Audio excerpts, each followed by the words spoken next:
Hi friends, welcome back. तो क्या आपका बेबी अभी 1 ईयर से कम का है? तो क्या आप उसको विटामिन D3 के ड्रॉप्स कॉन्टीन्यूसली डेली बेसिस पे दे रहे हैं? अगर नहीं तो प्लीज़ ये वीडियो लास्ट तक ज़रूर देख लें, वरना आप बहुत ज़्यादा प्रॉब्लम में आ सकते हैं। आपका बेबी अगर 0 मंथ से 1 ईयर ऑफ एज तक का है तो आपको हर रोज़ इस तरीके की विटामिन D3 की ड्रॉप्स आती हैं। ठीक है, आपको ये ड्रॉप्स अपने बेबी को देनी है। मैं जिस कंपनी की आपको विटामिन D3 दे रही हूँ दैट इज़ किडरिच D3। इसका फ्लेवर मेरे बेबी को बहुत पसंद है। बीच में मैंने एक और कंपनी का मंगाया था अपराइज का, पर उसका फ्लेवर मेरे बेबी को इतना पसंद नहीं आया तो वो अवॉइड करती थी लेना। बट इसको मैं कॉन्टीन्यूसली जब से वो हुई है तब से दे रही हूँ। पहली बात, D3 इतना देना ज़रूरी क्यों है? जो आप बेबी को फूड दे रहे हैं, इस समय आपका बेबी फूड क्या है? मिल्क। आप अपने बेबी को जो मिल्क दे रहे हैं उसमें न्यूट्रिएंट्स तो एब्जॉर्ब हो जाएंगे, बट डेवलपिंग बोन्स के लिए जो कॉन्टिन्यूसली न्यू बोन्स बन रही हैं उसके लिए जो कैल्शियम है वो दूध से तभी एब्जॉर्ब होगा जब बेबी की बॉडी में विटामिन D सही मात्रा में है।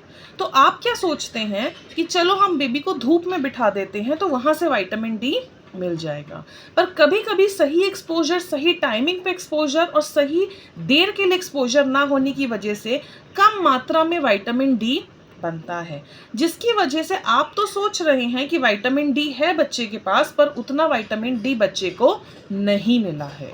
तो इस केस को अवॉइड करने के लिए आप हर रोज बच्चे को विटामिन D की ड्रॉप्स देते रहें। अब आते हैं कि आपको कौन सी ड्रॉप्स देनी है। देखिए, आप किसी भी कंपनी के विटामिन D3 ड्रॉप्स ले सकते हैं, पर डब्बे पे एक इन्फॉर्मेशन लिखी रहती है।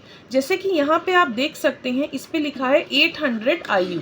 मैं एक आपको यहाँ पे इमेज अटैच करके दिखा रही हूँ, जहाँ पे आप देख पा रहे होंगे साफ साफ कि इस किडरिच कंपनी में उसके बगल लिखा है 800 यूनिट्स। मतलब अगर आपके विटामिन D3 पे 800 यूनिट्स लिखा है, आपको पूरा 1 ml नहीं देना। उस केस में आप क्या करेंगे, ये आपका जो ड्रॉपर है, ये ड्रॉपर उसके साथ ही आता है।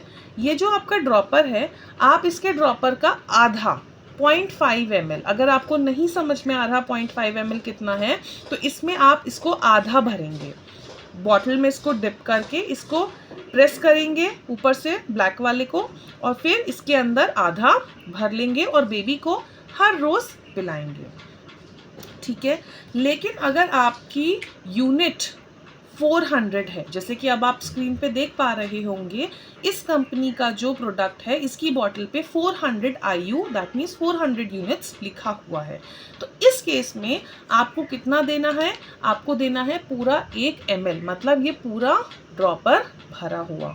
तो क्या याद रखने वाली बात है इसमें कि अगर आपकी दवाई पे विटामिन D3 पे 800 यूनिट्स लिखा है तो आपको 0.5 ml मतलब आधा भरा हुआ ड्रॉपर देना है, और अगर आपकी विटामिन D3 की दवाई में 800 की बजाय 400 यूनिट्स देना है तो उस केस में आपको फुल 1 ml का ड्रॉपर बेबी को देना। अब तीसरी बात पे बात करते हैं कि आप कब दें।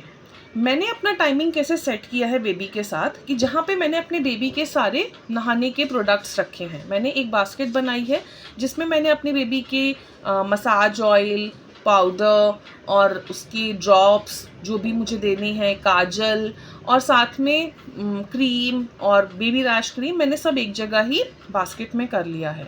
उसी बास्केट में मैंने इस विटामिन D3 की ड्रॉप्स को भी रख दिया है, ताकि जैसे ही मैं ये काम स्टार्ट करती हूँ रोज़ 11:30 बजे अराउंड, तो सबसे पहले मेरे हाथ में आता है वो ड्रॉप्स। मैं उसे वो 0.5 ml ड्रॉप्स दे देती हूँ क्योंकि मेरी दवाई 800 यूनिट्स वाली है, और फिर उसके बाद मैं उसको मालिश, नहलाना धुलाना तैयार करना करती हूँ।